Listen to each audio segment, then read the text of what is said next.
Dobar dan, ja sam Nataša Srdoć, predsjednica i suosnivačica Adriatic instituta za javnu politiku.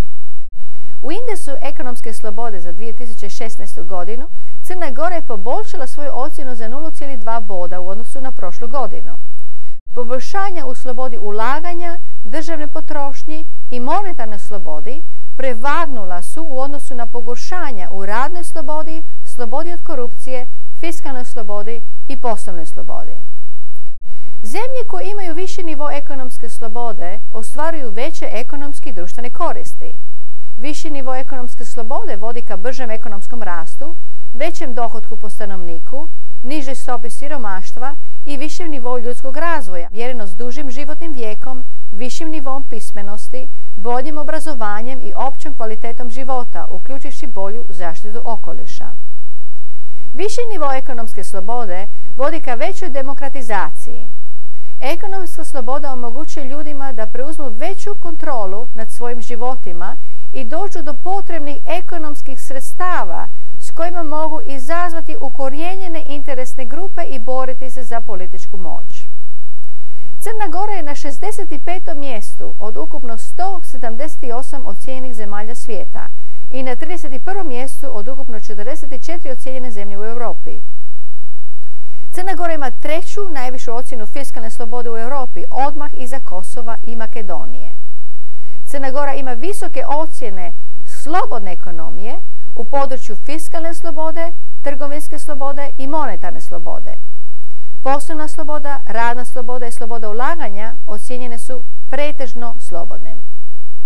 S državnom potrošnjom koja iznosi 44,8 domaćeg proizvoda, javnim dugom koji premašuje 50% bruto društvenog proizvoda i neuspješnim državnim poduzećima koje nastavljaju opterećivati državni budžet, državna potrošnja je i dalje ocijenjena represivnom ocjenom.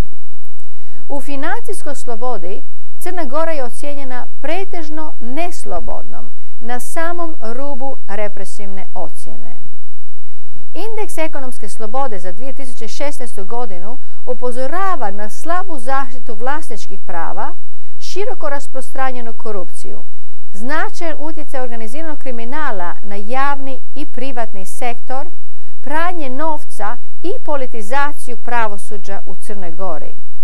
To su ogromni problemi s kojima se građani Crne Gore moraju suočiti i koji će kočiti napredak zemlje u ostvarivanju više ekonomske slobode, većeg ekonomskog rasta, veće zaposlenosti, višeg bruto društvenog proizvoda po stanovniku, odnosno ostvarivanju višeg životnog standarda svih građana.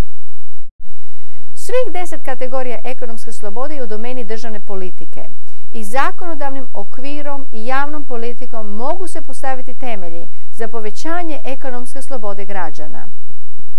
Prvo, potrebno je zaštititi vlasnička prava, uspostaviti nezavisno pravosuđe i vladavinu prava.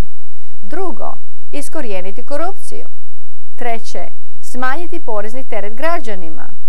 Četvrto, smanjiti državnu potrošnju. Peto, omogućiti nesmetanu registraciju, poslovanje i zatvaranje poduzeća. Šesto, omogućiti zaposlenicima i poslodavcima slobodu ugovaranja uvjeta rada. Sedmo, održati stabilnost cijena kroz nisku inflaciju i prepustiti tržištu formiranje cijena. Osmo, eliminirati carinska davanja i necarinske barijere. Deveto, omogućiti ulaganje u sve sektore domaćim i stranim ulagačima bez prepreka. I deseto, omogućiti veću konkurentnost financijskog sektora i potaći razvoj tržišta kapitala. Pretpostavka za provođenje svake od navedenih mjera je vladavina prava. U svakoj od ovih mjera isti zakoni vrijede za sve građane i niti jedan pojedinac nije iznad zakona. Pogodovati se ne može niti jednom pojedincu, odnosno vlasniku i vlasnicima tvrtki. Pokušaj korupcije se mora strogo kažnjavati. Crna Gora treba stvoriti uvjete napretka za sve građane. Biće nam drago ukoliko podijelite ovaj video putem vaših društvenih mreža. Hvala vam!